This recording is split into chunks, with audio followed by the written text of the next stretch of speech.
ask the Father, He will give you immediately. Am I right? Yes. Mo na yung Ginoo, biblical na. Sirat ko sa uno, gamitan ang inyong common sense. Kaya daganin nyo mga bright sa kalibutan, pero wag na common sense. Ang Ginoo tagyas tanan. Ang Ginoo tagyas kapalaran. Ang Ginoo tagyas bahandi atong gikinahanglan. Pero mga tao, nito ba na? Wala. Mo na dagang taong bright, way common sense. Kabalo ko, mulimod mo sa di, malaki mo babae, nangayo mong ibog maayong kapalaran. As what I have said to you, ang makahatag yung maayong kapalaran, maulama ang Diyos. Matthew chapter 18, 1 to 10. Iyon si Kristo. Kung dili mo may sama sa usa ka bata, you cannot inherit into the kingdom of God. Sa ato pa, kung di mo may sama sa ka bata, di mo makasunod sa langit. Pangutana, nga naman ang bata may gigamit ni Kristo as an example na gusto niya ibabuhat o puy anato. What? Answer me. Ha? Such a little child in my name. Unsa may naas bata? Ang bata is dependent sa iyang kaugalingong. Dili ka na. Never say dependent. Dependent. Kamus bata pa mo. Kaya ba ninyo kamura when you were first 1 year old? Ha? Kaya ba ninyo bubuhis yung kaugalingon? Yes. So makita to ang batang nakawan, paggutungo na asa muli. Adto sa iyang ginikanan. That is a concrete evidence na usa ka bata is dependent sa iyang ginikanan. Am I right? Yes. Iyon si Kristo sa Ebanghelyo ni San Mateo. When you not become like a child, you cannot inherit the kingdom. It means, gusto des Ginuos matag usa kanato will become dependence sa iyang grasyang panalangin. Without me, John 15:5, you have nothing. Ever say, you have nothing. You have nothing. Sa ato pang gusto des Ginoo na dependence tangan to kaniya. Amen. Amen. Kamu, dependence mo sa iyong ginikanan? Probably. Am I right? Yes. Pag mo pa'y nagsuporta ninyo, maka-eskwela ba mo? Dili. May mo, stipends magos BIT, kantang BIT, mamay mong gisaligan. Saan ito ba? Let's put into reality na kitang tanan na buhi, nakalampos, naghibog maayo, nakaabot ni ninyo karong kalampusan tungod sa mga tao nga naay nagsuporta ninyo. Am I right? Yes. So therefore, without these people ang may kabot ninyo, you have also nothing.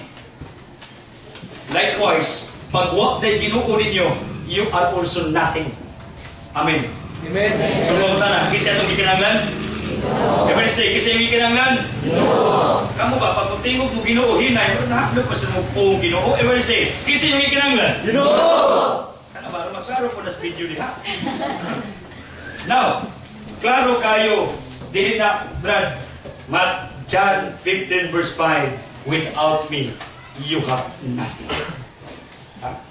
Sa 1:15 versikulo 5, kunwa ko. Ever say, kunwa ko. Kunwa ko. Kasi wa.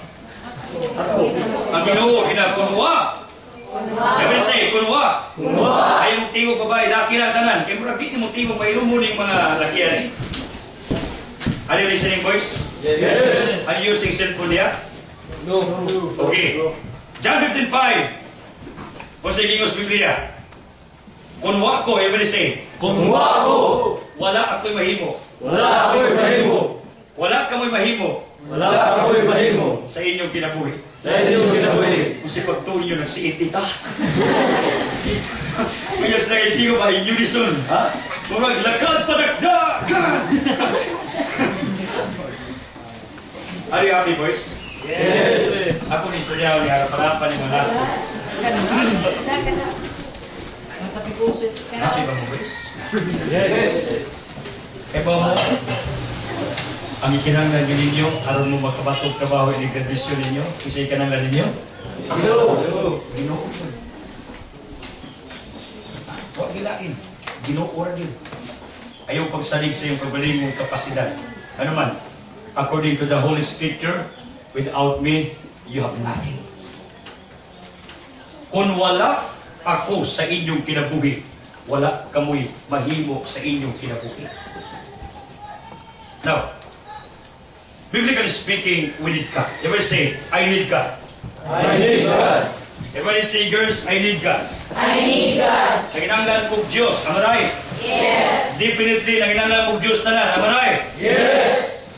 Mo na may gustos Ginoo kag kita magsalig sa Dios sa iyang gugma. God's love. Everybody say God's love. God's love. Gugma sa Dios. Gugma sa Diyos. Pag ako'y tagiyas bugas, inyo ba kong biklon? Dili. Nga naman, ako may tagiya. Sa inyong maayong kapalaran, kinsa itagiya? Ginoo. Sa imo Diyos Ginoo, ayaw bigla, igugmaa, lipaya ninyo ang Diyos. Am I right? Mga Baptist, guys? Oh. Kanas na, mga minyo mo na, suwag bigli lang ba na, kapag di na sila tagaan kung sila gusto. That's the reality. Kung asa mo nagsalig, panggaan ninyo. Lipaya ninyo, ihanap po ang gibati sa Diyos sa panahon nga mag-imo mo maayo at tubangan niya. Am I right? Yes. Karon, ang Ginoo na aman diri, pag mo minus Ginoo, malipay bang Ginoo? Dili. What will you do? Listen to God. Now, Alessandro, we'll talk today about God's love. I know that's a very familiar para ninyo if you talk about God's love. Pero this is my challenge to all of you. Tanawa ninyo, kanang God's love nga inyong naibawan, gikas Ginoo, mao ba na ang inyong naibalaan yun sa tibuok inyong kinabuhi, sa inyong tinuod nga pagkatao. Mao ba ginitabo sa inyong tibuok nga kinabuhi. If we talk about the love of God.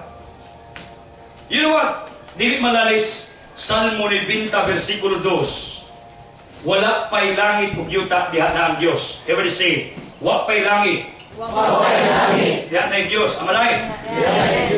Sa ato pa, bisan tiag wa pa'y kalibutan, bisan pagway tao nining kalibutan na nabay Dios. Mao nang gitawag ang Dios Alpha ug Omega. Ang Dios walay sinugdanan o kadapusan. Nga naman, kay diha na bisan wa pa'y tao. Sa ato pa, bisan di wa ta karon, ang Dios pabilin sa iyang pagka-Dios. Am I right? Yes.